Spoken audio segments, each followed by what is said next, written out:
take a seat, grab a cup. It's tea time with T-Gerf. Hey guys, welcome to Tea Time with T-Gerf. We've got honest answers for your honest questions. So let's check out what we got today.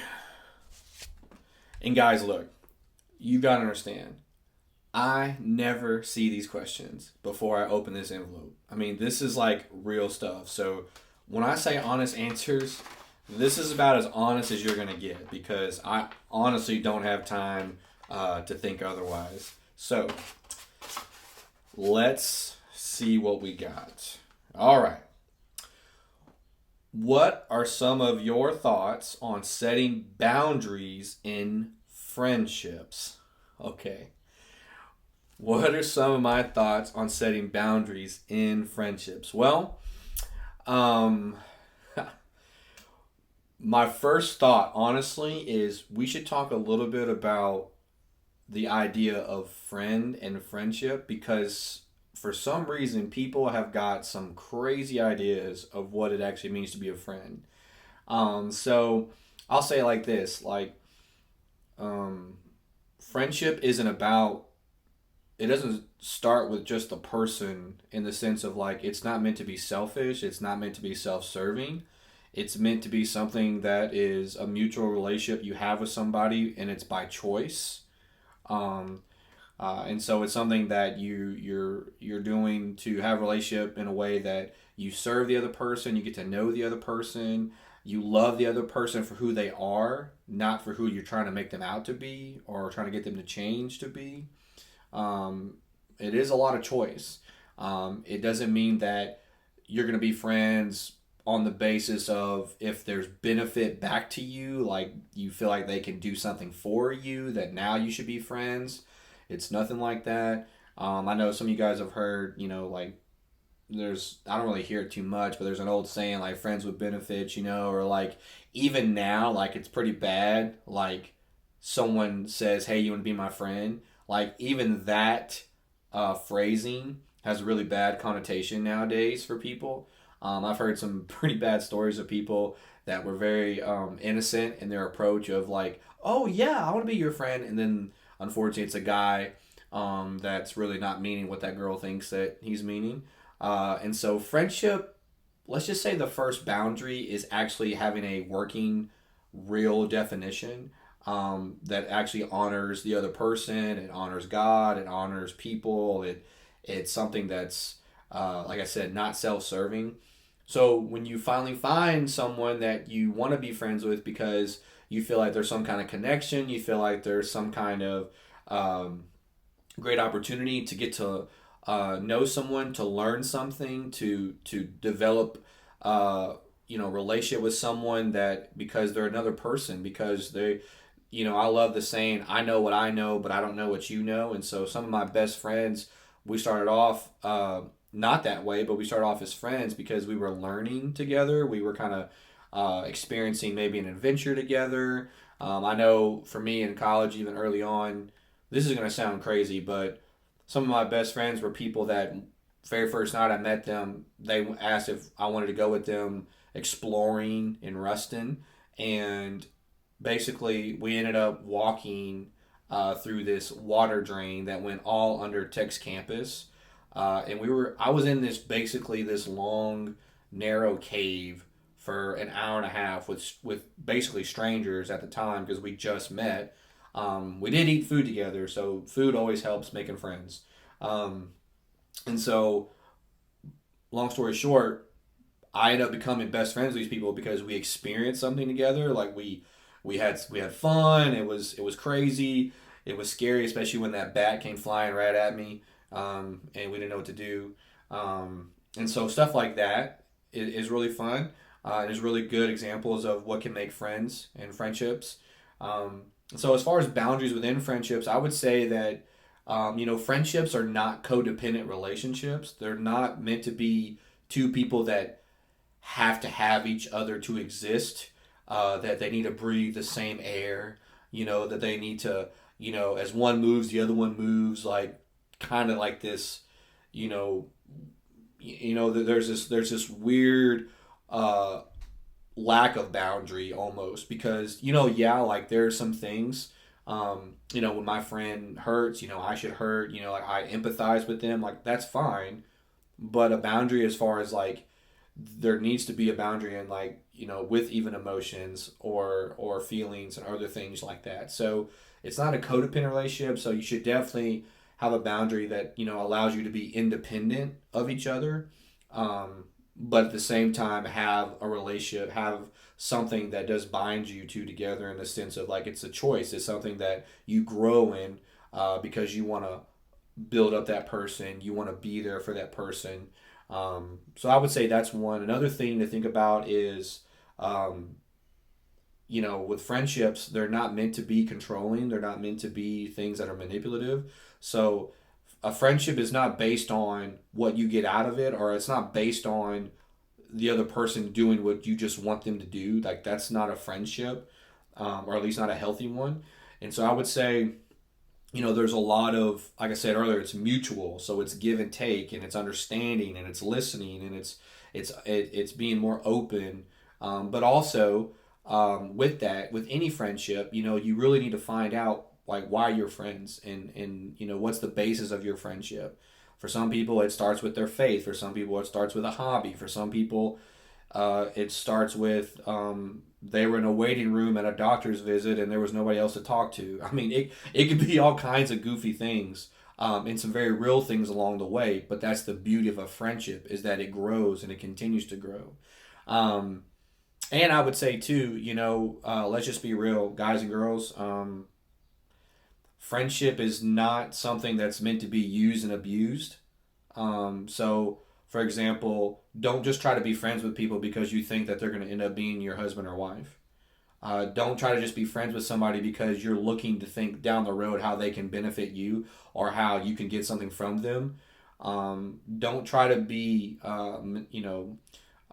irresponsible and selfish and all these other things that really they're not about you caring for the other person. They're about you trying to preserve yourself and your life and your dreams and your agenda. That's not what friends are for. I love kind of the basis as far as Christianity goes for friendship is that when it talks about, that uh, the wounds of a friend can bring healing, and that the greatest act of love is the one that lay down his life for his brother or for his friend. And there's so much more, but just those two things being part of it. And I mentioned that before, but the bottom line is that friends are going to speak truth in love, and friends are going to be selfless, and they're going to be there for the other person. They're not going to just show up to get what they can from the other person. So those are a few things that I would say, some boundaries you want to keep in mind. Don't be codependent. Don't be people that are selfish. Figure out what the base of your friendship is, and really, even with what's beautiful about friendship is that friendship is about sharing in a sense, and so like you have friends, you have lots of friendships. Not everybody can be your best friend, but other friends are going to speak into other friends, and they're gonna affirm one another. So just some thoughts for you guys to take with that. Some questions that you guys had along with that one. One is, who is someone that inspires you and why? Who is someone that inspires you and why? That's a good one. Someone that inspires me. Um, hmm. I'm trying to think of someone that you guys would know. Maybe.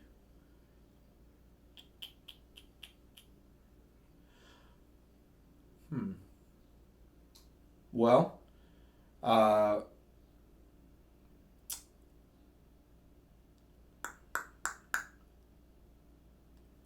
I'll say this. Just because she is someone that was on my mind recently, and y'all don't know her, so I think it's kind of cool. But I would say my Nana inspires me. And the reason why is because my Nana, she definitely, raised me for the most part when I was little, up to a certain age. And my Nana is the youngest of her siblings, and so she's a troublemaker. She was a fighter. And really, so my Nana, she was 43 when I was born. So man, she was like a young Nana. Okay, and so so when she was raising me, I mean, I got probably some of her best years. Because her kids were grown and gone. And I was with her, and so she was really kind of walking the lines of like what it meant to be a Nana. Besides my older brother, just 2 years older than me. So, but my Nana really took care of me specifically, and so um, we did everything together. I mean, unfortunately, my grandpa had passed away after I was a year old, but my Nana kept going. She kept holding down the fort. She ended up remarrying, but it was one of those things where when I was real little like that, my Nana used to sleep on one side of her king bed, and I would sleep on the other. And uh, whenever she got married, I told my Nana that was the end of that. I wasn't about to be in this bed with another guy and her. So it's like she was my hero though, in the sense of like I respected her, and that she was gonna fight to have another. She was fighting to have a relationship, but not just for her, but for me as a young boy in the family. Like she was fighting for me to have a male figure to be in my life, and so that's one of the reasons why I love my Nana. I think she inspires me because as a widow, I mean, she could have easily just said, "Hey, that's it. I'm just gonna live my life. I'm just gonna do my thing, and not worry about it." But she was really eager to have somebody in my life like that, like David, my step grandpa. Also, too, my Nana never driven a car in her life. She's legally blind, and so she's always had different jobs here and there, and different things that she's done. But when I was younger, she actually got the idea and courage to go to get some training done in Austin, Texas, and she got her sanitation license and to serve food and to work in kind of the food industry. And so she actually later on, like I don't know how old she was. She was probably over 45. She went and did school for a couple years, came back to Houston, started. She opened and operated the uh, kind of the snack shop for Texas Department of Transportation, and then she ended up doing the snack shop over at NASA. And I mean, she's legally blind. Like she has to depend on people to take her to work. She hires employees. She takes care of the inventory. I mean, she was handling her business, and so she was a lady that really defined the odds of not what you can't do, but what you can do. And so even through all that, she wanted a better life, not just for herself, but for other people like me and other people in our family. And so she just constantly was fighting for whatever was best. And so I love her to this day. She's kicking. She just celebrated. Our birthdays are actually the same, actually, too. This year was on Easter on April 12th. And so this year we celebrated our birthdays, and of course we weren't by each other. We were apart from everything, going on. But my Nana's still fighting to this day. Got her knees replaced not too long ago, and so she's ready. She's continuing to fight, and so she's a fighter. And I would say that's why she inspires me because she definitely tries to do what she can, and she does a great job. She gives everything. She gives her everything she does. So love my Nana. Love you, Nana. All right. Last thing is free will real. Please explain. Well, what a question. Is free will real? I don't know. Am I allowed to say? Okay, some of you caught that, some of you didn't. But free will. So this is a huge question, and so I'm just going to touch a little bit on it. I mean, yeah, like, is it real? I mean, a lot of people think things are real, but it depends who you ask, right? And so I'll say it this way. It can be semantics here. We believe, as a Christian, we believe in the sovereignty of God. The sovereignty of God is one of the most complex things known to man. And sovereignty, which let me just explain this to you. To be sovereign, like America is a sovereign nation, it simply means that there's nothing that is keeping you from doing what you need to do or be who you need to be. So America is a sovereign nation. So like we stand alone as a nation. Like we're not like we're not like nobody is like over us, and so no one is over God. Like God is sovereign, meaning there's nothing that's over him. That that he can do what he pleases, but he is bound by his word, because if not, then he wouldn't be God. And so then you have to break down what it means to be God and all this kind of thing. So again, huge conversation, huge details to pan out, which is fine. But as far as free will goes, you have to basically have an understanding of what you believe from the very beginning. And for a lot of people, this is controversial for different reasons. And even then, big conversation. But just the way that I like to tell people is this. We believe that God created man, Adam, and then, said it wasn't good for him to be alone, so he created Eve. And so, then there was this fall of man, to where what that means is God told Adam and Eve they do whatever they want in the Garden of Eden, except for take part of this tree of the fruit of knowledge of good and evil. And so, long story short, Eve does. She disobeys God, and now there's this fall. Well, of course, she disobeyed, and there was a little story of how Satan tempted her, because he was someone that tried to overpower God and try to overrule God, and was cast out of heaven, and then now Satan exists, and so like she chose, to listen. Now, what's interesting is that people, again, there's arguments within this, and that's fine. Where I come from, here's what I say.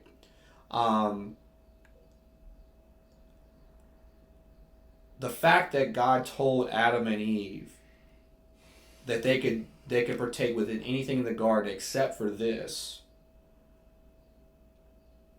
to me, there's an implication that they have to choose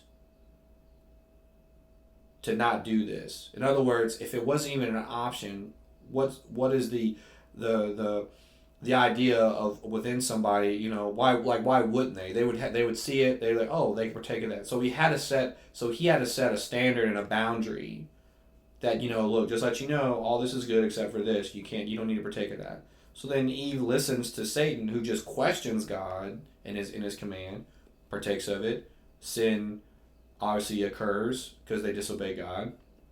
And so you take all that, and you can read in Genesis, because Genesis is much more about the story of humanity and the story of us as people than it is a science experiment. So read the first few chapters of Genesis. I promise you'll know where I'm coming from. I take all that and I just say, look, there's free will. You may not call it free will. You may call it something else. You may describe it as something else. But at the end of the day, there's something that invokes a response from us. When you watch a child, I've got little kids. I've got coming up a 2, 4, and 6-year-old. When you watch little children, you can tell that there's something just by our very nature within us, that there's some free will that definitely goes against what we as our parents or anybody else would say, and that they're making choices. There's things that are being introduced to them, whether we do it or not. It's just they're living beings. They're on this earth. They're making choices right out the womb. And so, I would say it's definitely real. Obviously, a huge conversation for another day. Come talk to me. That's fine. We'll have our own tea time. But hey, you have the free will to do that. So, but as far as that goes, that's everything we got today, guys. I know it's been a minute, so I appreciate you guys staying on. Please keep the questions coming. This is good stuff. I appreciate all the feedback and everything. We want to be able to provide something for you guys, and we love doing it. So be looking forward to some new stuff coming up. And until next time, I'm T-Gerf.